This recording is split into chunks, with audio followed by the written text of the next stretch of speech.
What if I told you that skipping one step when buying agricultural land in Kenya could cost you the entire deal, or worse, your money?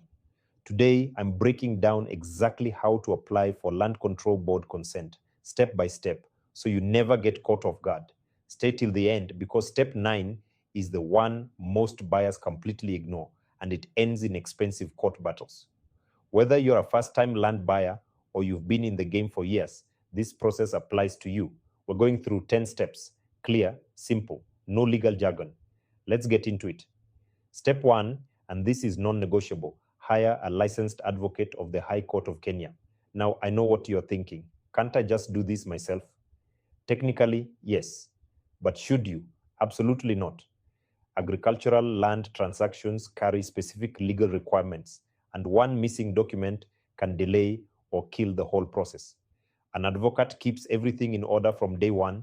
If you've ever tried to do this alone and hit a wall, drop it in the comments right now. Let's see how many of us have been there. Step 2, make sure the title deed is clean and legally transferable. This sounds obvious, but you'd be shocked how many transactions collapse because the title has an encumbrance, a caution, or is tied up in probate. Your advocate will run a search to confirm the title is free and clear. No clean title, no deal. Simple as that. Step 3, fill out the Land Control Board application form. This is a government-issued document that captures specific details about the property and the transaction being proposed. Your advocate will guide you through this, but make sure every field is accurate. Mistakes here mean going back to the beginning. If this is already giving you clarity on the land buying process, let me know in the comments. Type LCB if you're finding this useful. It helps me know this content is landing, and it tells the algorithm to push this to more Kenyans who need it. Now, back to it. Step 4, pay the application fee of 3,000 Kenyan shillings through the Adisasa platform. Adisasa is Kenya's official land management platform. If you're not using it yet, you need to be. After payment, keep your receipt. You'll need it when you submit your documents. Don't lose it. Screenshot it, print it, do both. Step 5, submit your application to the Secretary of the relevant Land Control Board.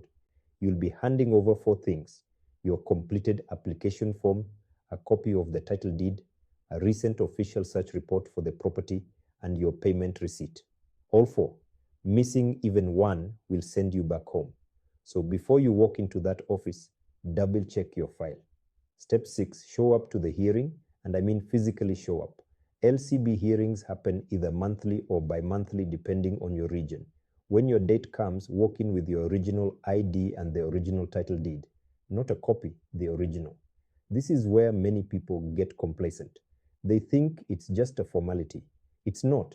The board is verifying the transaction, assessing the parties involved, and making a legal determination. Dress appropriately, be present, be prepared. Step 7, you get the board's decision. 2 outcomes, approval or denial. If you're approved, you receive a consent letter. That letter is your green light to proceed. If you're denied, the board will give you reasons.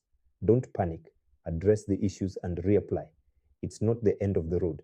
Has anyone here been denied LCB consent before? What was the reason?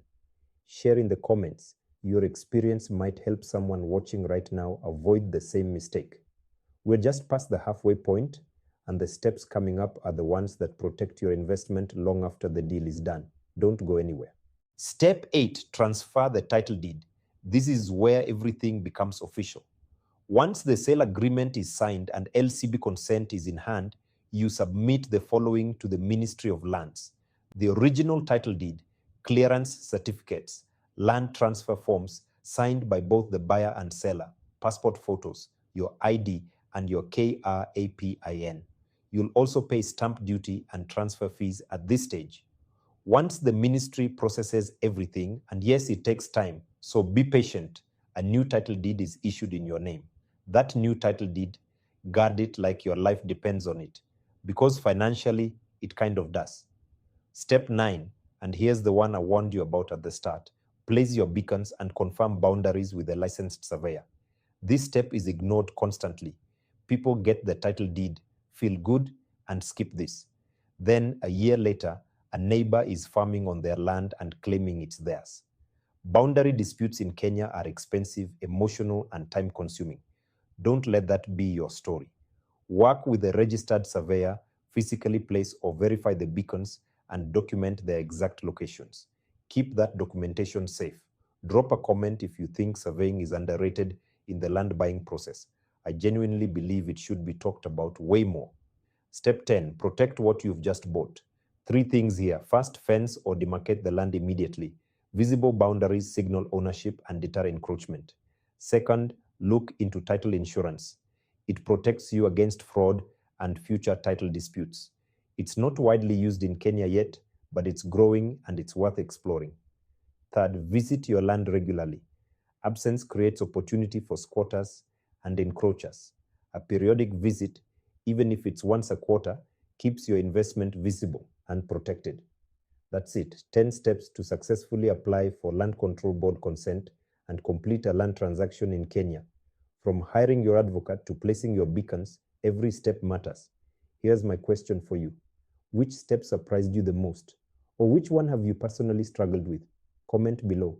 Your answer might shape the next video I make. If this gave you value today, share it with someone who's planning to buy land. You might just save them from a very expensive mistake. Subscribe, and I'll see you in the next one.